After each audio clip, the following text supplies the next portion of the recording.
जनता को इल्म की नहीं जूतों की जरूरत है। नोकरी एक भाकरी आहे, तुझ्या सोबत जे धावतात ना त्या भाकरीसाठी पळणारे बाकीचे कुत्रे। जे 6,000 विद्यार्थी शासकीय सेवेत त्या ठिकाणी मोठ्या दिमागात त्या ठिकाणी काम करायचं नाही आणि आपलं सरकारी नोकरीचं स्वप्न साकार करताना दिसतंय।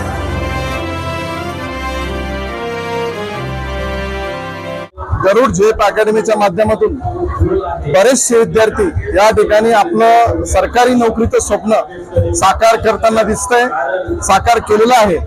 आणि आज भारतामध्येच नव्हे प्रत्येक ठिकाणी गरुड झेपच्या माध्यमातून पूर्ण राज्यामधून या ठिकाणी बरेच विद्यार्थी या ठिकाणी येतात। त्यांचे स्वप्न साकार करणारी ही एक कारखाना समजलं तरी चालेल। या कारखान्याच्या माध्यमातून बरेचसे विद्यार्थी आता पोलीस दलामध्ये, आर्मीमध्ये, नेव्हीमध्ये, एअरफोर्समध्ये या ठिकाणी भरती झालेले आहेत। आणि आजचा जर आकडा बघितला तर हा ना भूतो न भविष्यती या आकड्यातून आज खरं गरुड झेपचं जे वेगळं असं महत्व आहे त्या सर्व भारत देशासाठी, महाराष्ट्रासाठी कळालेलं आहे। आणि आज या माध्यमातून खरंच एक वेगळा असा संदेश ज्या आईवडिलांनी आमच्यावर विश्वास ठेवला, ज्या आईवडिलांनी आपल्या मुलांना या ठिकाणी टाकलं आणि त्यांचे स्वप्न साकार झाले हे सांगणारं एक तात्पर्य या ठिकाणी या मोठ्या प्रोग्रामच्या माध्यमातून आईवडिलांचा सत्कार जो मुलगा लागतो त्या मुलांच्या आईवडिलांचा सत्कार आमच्या माध्यमातून घडतोय ही आमच्यासाठी एक मोठी बाब आहे आणि ती सगळ्यात अविस्मरणीय आहे। आणि आजचा हा निकाल एक दिव्यमान आणि डोळे दिपणारा आहे। ज्या विद्यार्थ्याची संख्या बघता आज हा खरा मोठा निकाल आमच्यासाठी पण आहे।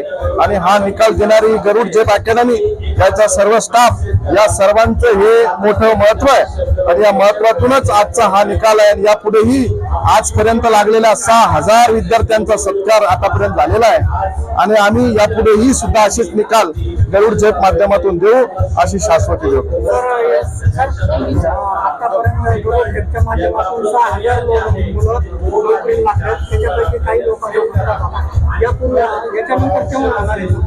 आमचं आता ऍक्च्युली ज्या मुलं सर्व्हिसला लागतात त्या मुलांच्या आम्ही घरी जाऊन गाव तिथं गरुड झेप हा एक संकल्पना आहे आणि ते गाव तिथं गरुड झेप मध्ये आम्ही गावात जाऊन त्या विद्यार्थ्याचा आणि त्या पालकाचा सत्कार करतो। आणि हे खरं एक विश्वास आहे आणि त्या विश्वासाने आम्ही त्या गावात जाऊन सुद्धा राहिलेल्या विद्यार्थ्याचा सत्कार करतो। यशस्वी विद्यार्थ्यांसाठी जर आज आपण टाळ्या वाजवल्या तर उद्या आपल्यासाठी म्हणजे आपण यशस्वी झाल्यावर इतर सर्व विद्यार्थी आपल्यासाठी टाळ्या वाजवतील। टाळ्या वाजवणं ही प्रोत्साहित करण्याची एक उत्तम परंपरा आपल्याला लाभलेली आहे। स्वागत करते।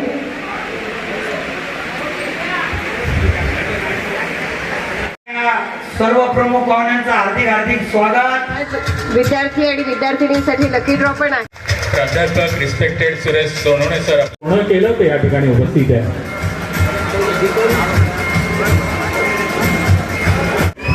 एक प्रेमाची भेट सर प्रदान करताना त्यांच्या आगमनाबद्दल, त्यांच्या निमंत्रणाबद्दल एक त्यांचा खूप मोठा आदर या संस्थेला आहे। सरांनी वेळात वेळ काढून या ठिकाणी सरांची उपस्थिती।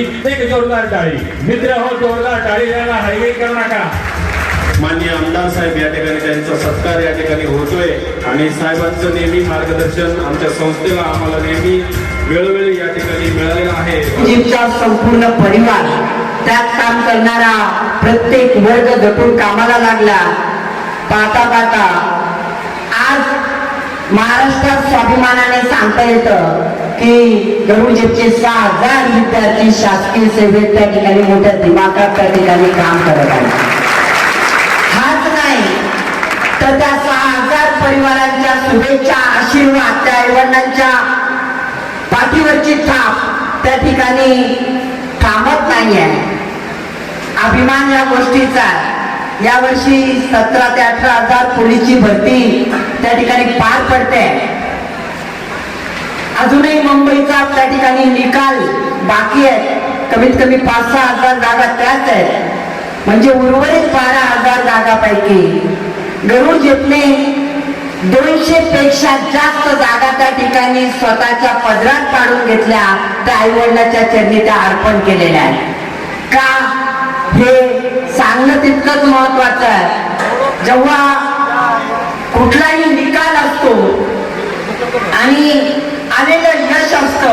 तेच मनुष्याची ओळख त्या ठिकाणी निर्माण करतं. मला आज इथं काही माजी विद्यार्थी त्या ठिकाणी आवर्जून उपस्थित आहेत. त्यांना नक्कीच आज तो दिवस आठवेल ज्यावेळेस त्यांनी अकॅडमीमध्ये प्रवेश घेतला होता. इथं राहणं, त्या ठिकाणी ट्रेनिंग करणं, ते कठीण कार्य करून आज मोठ्या दिमागाच्या वर्दीवरती त्यांना बघताना आमच्या संपूर्ण गरुड जेपच्या टीमला नक्कीच त्या ठिकाणी छाती भरून आल्याशिवाय राहत नाही. या समारंभाचं वैशिष्ट्य असं की अकॅडमीचं नावच फार खास आहे, गरुड झेप. बरोबर आहे. झेप मध्ये जर एक काना वाढवला तर काय तयार होईल? झोप. आपल्याला झोपायचंय का? आपल्याला जागं राहायचंय आणि आपल्याला ही शर्यत जिंकायची आहे. तुम्हाला माहिती आहे ससा आणि कासवाची गोष्ट, की ससा खूप हुशार होता पण मध्येच काय झालं, तो झोपला आणि झोपल्यामुळे तो शर्यत हारला. तर त्यामुळे तुम्हाला झोपायचं नाही, जागं राहायचंय आणि ही जी शर्यत आहे ही शर्यत जिंकायची आहे. त्या समाजाकरता काही करायचं आहे, मला देशाकरता काही करायचं आहे आणि असं सर्व करताना माझ्या हाताने जे काही होईल ती माझ्या राज्याला आणि देशाला अर्पण करून देशाचं नाव उंचावेल असं मी काम करेल. या सगळ्या महत्वाकांक्षा आणि इच्छा एकाच वेळेला भारतामध्ये पूर्ण झालेला कुणी असेल तर तो सुरेश सोनवणे हा माझा परम मित्र आहे आणि आम्हाला सर्व या बाबीचा गर्व आहे. गरुडचे आपण नावं फार वेगवेगळी ठेवतो, आपण इतकी नावं बघतो वेगवेगळी, पण ती नावाला अनुसरून कामं नसतात. गरुड झेप हे एक नाव असं आहे की खरोखर नावाला साजेचं, कारण की गरुडची झेप घेतो ती झेप आपल्या पूर्ण उभ्या आयुष्यात कुणी घेऊ शकत नाही आणि अशी गरुड झेप सुरेशने घेतलेली आहे. त्याची काय एका शायरने फार चांगलं सांगितलंय, आता अभ्यास करायचा नाही मुलांना, जास्त पुस्तकं चांगले चांगले वाचायचे नाही आहेत. अगोदर पुस्तकं मिळत नव्हते, प्रकाशनाला सांगावं लागायचं हे पुस्तकाचं जास्त प्रकाशन करा, आम्हाला पाठवा. पण आता कशी आदत आहे म्हणून शायरने सांगितलंय, जब किताबें रास्तों पर बिकने लगेगी, जब किताबें रास्तों पर बिकने लगेगी और जूते शोरूम में मिलने लगेंगे, जब किताबें रास्तों पे बिकने लगेगी और जूते शोरूम में मिलने लगेंगे, तब समझना आवाम को मतलब जनता इल्म की नहीं मतलब शिक्षा की नहीं, समझ लेना कि जनता को इल्म की नहीं जूतों की जरूरत है. हा त्या शायरने सांगितलेलं आहे आणि ते तंतोतंत आज खरं बसतंय. शिक्षणाशिवाय काही खरं नाही. परमपूज्य डॉक्टर बाबासाहेब आंबेडकरांनी जे सांगितलंय, काय सांगितलंय की शिक्षण हे वाघिणीचं दूध आहे आणि त्यांनी पुढे जाऊन सांगितलं आपल्याला महापुरुषांनी की शिका, संघटित व्हा आणि संघर्ष करा. आज अशी हालत आहे, आपण शिकत नाही, शिकून संघटित होत नाही, नुसता संघर्ष करतोय. मित्रांनो, म्हणून संघर्षाला शिक्षण आणि संघटनेची जोड पाहिजे. हे आपण आयुष्यात सगळ्याला करायला लावाल इतक्या अपेक्षा करतो. तुमच्या जीवनामध्ये तुम्हाला शुभेच्छा देतो. तुमच्या हातानं कोणतंही वाईट कृत्य घडणार नाही अशी देवाकडे प्रार्थना करतो. आपण नोकरी लागण्याच्या अगोदरचे दिवस विसरणार नाही. नोकरी लागण्याच्या अगोदर आपण हजारो प्रार्थना केलेल्या आहेत की देवा मला जर नोकरी लागली तर मी असं करेन असं करेन. त्या गोष्टीला न विसरता तुम्ही त्याची जाण ठेवाल आणि आपलं आयुष्य घ्या पूर्ण चांगलं विदोकाल अशा अपेक्षा करतो. मला एकदा सुरेश तू बोला. त्यांनी सांगितल्याप्रमाणे मी अभ्यास करत गेले. निलेश सर ग्राउंडच्या वर्कआउटला ज्या वेळेला पाय दुखायचे ना त्यावेळेला सर म्हणायचे की हे पाय दुखत नाहीये, ते बनतात, तुला फिजिकल साठी फिट करतात, तुला धावायचंय. त्यांनी मला ना एक उदाहरण सांगितलं होतं, कविता तुला 2 मुलं आहेत, नोकरी एक भाकरी आहे, तुझ्या सोबत जे धावतात ना त्या भाकरीसाठी पळणारे बाकीचे कुत्रे, तर तू असं इमॅजिन कर की त्या भाकरीला जर का तुझ्या सोबत धावणारे कुत्रे अगोदर पोचले तर ती भाकरी त्या जे धावणारे आहेत त्यांना मिळेल. आणि भूक तुझ्या मुलांना लागलेली आहे तर त्या नोकरीसाठी त्या भाकरीसाठी तुझ्या मुलांसाठी तू कसं धावायचं ते ठरव. आणि तो शब्द कानामध्ये मी अगदी ठाम केला. त्या इंटेन्शननी मी पळत गेले. 800 मीटर होतं त्यावेळेला. असं वाटायचं हार्टबीट्स वाढायची. 800 मीटरला असं वाटायचं आता पळायचं नाही, थांबायला पाहिजे. खूप काही विचार यायचे. पण त्या विचार येत असताना आठवायचं की कविता 12वी पास आहे. जर का तू आज भरती नाही झाली तर तुला डब्बा घेऊन 10,000 रुपयांनी 8 ते 10 तास कंपनीमध्ये काम करावं लागेल आणि 10 बाय 10च्या रूममध्ये तुझं आयुष्य काढावं लागेल. हा विचार मनामध्ये सारखा येत होता. सरांचं मार्गदर्शन मनामध्ये वारंवार त्यांनी बोललेले शब्द, मोटिवेशनल कोट्स आठवून प्रॅक्टिस केली. आज सर तुमच्यामुळे मी भरती झाले. माझ्या अंगावरची वर्दीचं जे काही मान आहे तो तुमचा आहे.